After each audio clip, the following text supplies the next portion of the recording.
talking about growing up back home in Africa, specifically Nigeria, and growing up here in Canada too. So, yeah, I'm here to talk about the cultural and educational differences in growing up in those two different countries, and yeah, and the struggles and conflicts I experienced and everything. So, back home, basically, I spent sorry I say the word basically a lot. So like I spent from all the way from pre-nursery all the way to high school. So yeah, I graduated from high school in Nigeria, and then I came here to Canada. So back home in Nigeria, like the educational standard to me was pretty good. Like I didn't really know any better. Like I didn't know there was gonna be like any big difference or anything outside besides what we saw on TV. But then I was like, it's TV. Like it doesn't really matter. Like it's fake basically. So yeah, when I finally came down here to Canada, and I was like, I saw that 80% of the things are actually fake. Because, like, for one, back home we have to call our teachers or instructors with the title not Mr., not Mrs., but uncle and auntie, even though we were taught that uncle and auntie, like, they are our relations. But, like, yeah, we have to call them uncle and auntie, even though they are not related to us in any way or form. So, and when I came down here, and like the instructor said to us, like, "Oh, you call me Mr. Johnson, or you just call me Johnson," and I was like, "Excuse me, huh? Uncle what?" Like, I was so lost. I was like, "Okay, Uncle Johnson." I was like, "No, my name is Johnson. You call me Johnson." Like, yeah, you call me Johnson. I was so confused. Like that alone was a culture shock for me, because like I was so used to saying, okay, Uncle Johnson or Auntie Mary, Auntie this, Uncle that. I was so used to it, and then from instructor to tell me call me by my first name as a requirement, not that like you don't call him uncle or anything, like as a requirement. And when you say the whole uncle thing, they tell you no, that's wrong, because they are not related to you in any way or form. So I was like, can you please go back home and explain to them? Because when you don't want to call them uncle or auntie, they get so pissed, and then they flog you. They flog you for not calling them auntie. I'm like, please, you're not related to me in any way. Our blood, my blood and your blood cannot be transmitted, because it's not, genetically combinable. Like, I don't know the English to put, but you are not related. But then if you don't say it, they will flog you.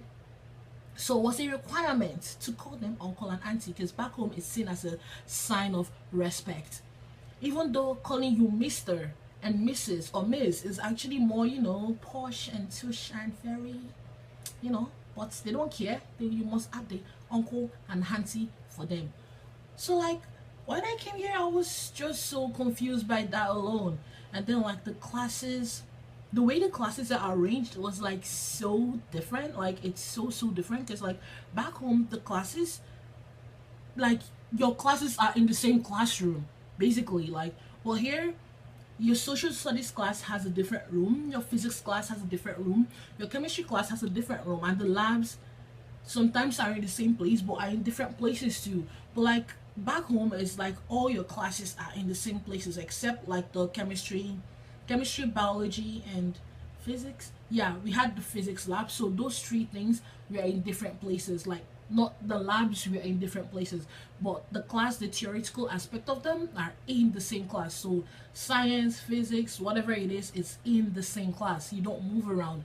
So like, but here you have to find where your classes are. So when immediately I came here, like the next day I had school, so I had to go from one class to another, and I was so confused. Like, not alone is it a workout, but like I was so lost. Like I didn't really understand the necessity of it. But like I got to understand, like, you moving around alone, like you get to absorb them, like everything you've been taught. You get to, I can't look for the English word right now, but when I find it, I'll let you know. So yeah, like we had to move from one class to another, from one class to another, different places, different people. So if you're in like grade 11, back home, like grade, like that's SS2, we are like 60 something people. But grade 11, you think it's like just a group of people, but no, some people in grade 10 can be taking grade 11 English. So you're going to be in classes with some grade 10 people.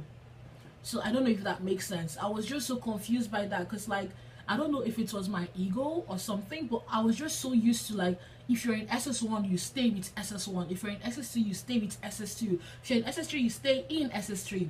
Like, you guys don't mix up except like your friends or something, then you get to mix up. But like this one, your classes are mixed, so you have to be with them. And I was like, wow, that's different. I actually liked it though. That was different and I liked it.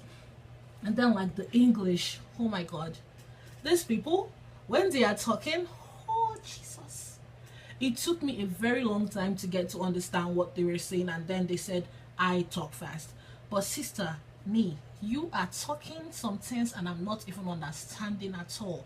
Like when the instructors are talking, like sometimes I guess this, they always forget like some of us just came in, so it's actually quite difficult for me to understand what you're saying. And then back to the classes, yeah, you know what, they actually do not waste their time writing on the board 80% of the time. Like they dictate the notes to you, and not only when they're dictating it, like they explain things to you. The classes are like 1 hour long or 1 hour 30 minutes long. Even if it's a 30 minutes long class, what they explain to you, what when they're teaching, not only do you get to, like, how would I say it, you understand things more. Like you understand things more because they are saying it to you, and if you have a question you ask, they explain it. But back home, they have their notebook and the board, and they are writing on the board like computers. By the time they are done, if you are not fast or you're on your own, you are on your own, they'll wipe the board and your history. As they're wiping it, they're wiping your history away. Because like in the school I went to, they do note inspections, so your notes have to be complete. So by the time they're done wiping that board, just wipe yourself and your life away. Because when it's time for note inspections and your note is not complete, my sister, just take your knee, just get yourself ready for a flogging, because it's going to happen. There's no two ways about it. And this, you look not useless. I know some of my instructors are over there looking at me, but these nice special human beings, that have been blessed by Jehovah, will use these canes that are so long and so tiny, and by the time they flog you, they will leave a natural permanent tattoo on your body. It will wrap round. The tattoo remains forever. So when you see it, it will remind you not to be useless in your life. You have to sit up and write fast, because time waits for nobody. Basically, that's all I learned from all the floggings they gave us. Time waits for nobody. You have to write the note fast. No time to ask teacher explain anything. But sometimes when they're explaining, that is like the best thing that could ever happen, because then you get the chance to write the notes. Like sometimes, like even if you understand what it's like, what they're teaching, you still have to ask them just so they slow down, and then you can copy the notes and give the chance, like to some people who are not fast enough to copy the notes. Like just give them that chance, because like the cane, oh baby, the floggings, hi, like when they flog you, at first it doesn't hurt, but then later it just touches your bone marrow. Like it reflects on your whole being. It gets to your brain and adjusts your central, like your medulla oblongata has to be adjusted after they flog you. So like, yeah, the classes were so different. Like they dictated. Even sometimes when they're writing on the board, they are slow. They ask you, are you done? Do you need an explanation? Do you need help? They walk around from seat to seat checking on you. Are you good? Are you perfect? Like, yes, oh my god, Mr. Johnson, you're so good to us. But Auntie Folake, Uncle Jumbo, all of you guys, they don't have time for your nonsense at all. If you're talking in class, that is it. That is just the point I was looking for. General punishment. General punishment. That thing was the vein of me. Even it got to a point where I didn't, like, once it's time for general punishment, I just form a cloak from God. I wear the shield of, what did they call it again in the Bible? I can't remember this right now.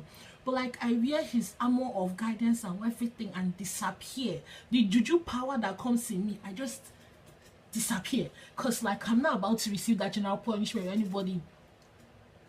People will be talking all the way on the other side of the classroom. And then you decide, because they are talking and they don't want to shut their mouth up, you punish everybody, even the innocent souls, including me. Everybody will be punished because of some mumu people don't want to shut their mouth up. Lie. I cannot be involved in all of that, you know what I'm saying? I'm innocent, so I innocently excuse myself and go to my favorite teacher's class and sit down because I was not part of it, so you cannot punish me, you know what I'm saying? Yes. But still, sometimes, like, I know if I know I was making noise, then I will sit my ass down and get the punishment. But things like lying down on the floor, kneel down on the grass, on the mud and the ants, mud, I do not joke with muds at all. And then they make us kneel down outside in the hot sun and be turning. You see this gradient right here? This is caused by kneeling down. Kneeling down. My face right now, okay, my face is beautiful, so I don't even need to stress. I don't really have foundation on, so like, you know what I'm saying? But like, the sun will tan you in very weird places, and then they'll tell you pick pin. What is pick pin? By the time you're done, let me show you an example, don't laugh at me, but like something like this, they'll tell you pick pin. Hey, what, Jesus, I cannot even do it again. But like, by the time you're done picking pin, your core muscles will be very activated. This one, by force by fire abs. You get the ab definition and very beautiful construction. But here, they won't flog you. They just let you be and just tell you, go see Mr. Johnson. I don't know if I mentioned it already, but like, my classmate had an argument with the instructor in class. And me, I was just like this. I was waiting and waiting for the slap that was going to land on her face or cane or something. I was just like this waiting. I was peeping small, but I was waiting. But the guy did not flog her. He didn't touch her. All he said was, go see the principal. Go see the principal. Like, highest they gave this girl was detention. What is detention? You sit your ass down for 2 hours. Some people don't want to go home. They sit down in that detention and just chill. You give them detention. 2 hours. What is 2 hours? That 2 hours will not even make up for all the cane that they would have given you. Eh? I was just waiting. I was just like, my God, this girl, Johnson, you better listen to me. I am gonna eat if I wanna eat. I'm gonna do this if I wanna do it. I was like, my trust. Whole blood of Zechariah. And this guy did not touch her. I was just imagining if I was in that position, like if I'm actually a teacher from Africa and I came to Canada to teach students, like, I would have been so tempted. The temptation from the devil, God, I'm sorry, that would have entered my body. I would have beat this girl duka duka. The way her mouth was rushing so fast, I couldn't handle it at all.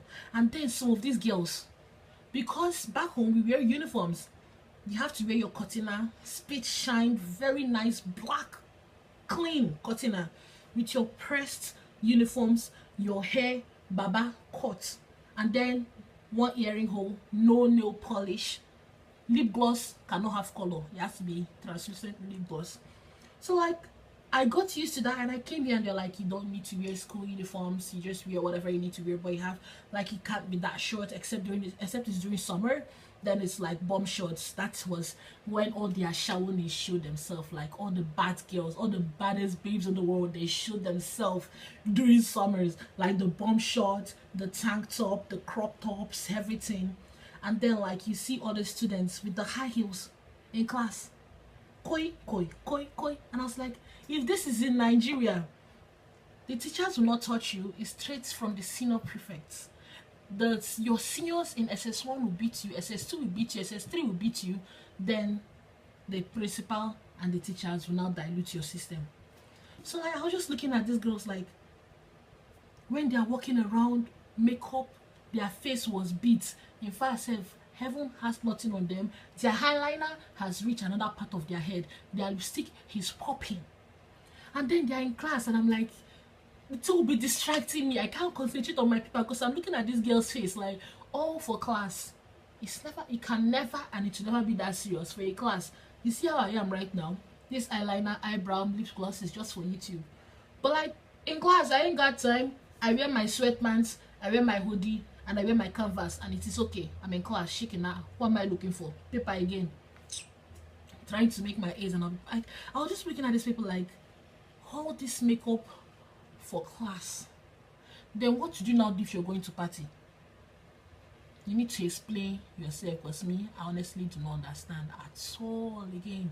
But like, yeah, basically it was just so different for me to get used to.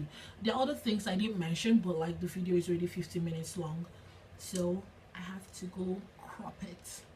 Well, yeah, basically there are some things I didn't mention, but I guess I'll have to talk about them some of the time. But like, yeah, that was my experience. Like, I was so not blindsided, because like it wasn't the typical like story time or movies for, like you see on TV and everything, but I was kind of different from growing up back home in Nigeria and everything. So yeah, it took me a while, more than 2 years, to actually adjust to like the school system here and like the culture. And to be honest with you, I'm still not adjusted to the cultures, because even when I see children yelling at their parents outside in public, I still have that reflex action to like, I just do this, because I know if it's me and I yell at my mother, just this, because the slap alone, I will get this side or so for the next 5 years.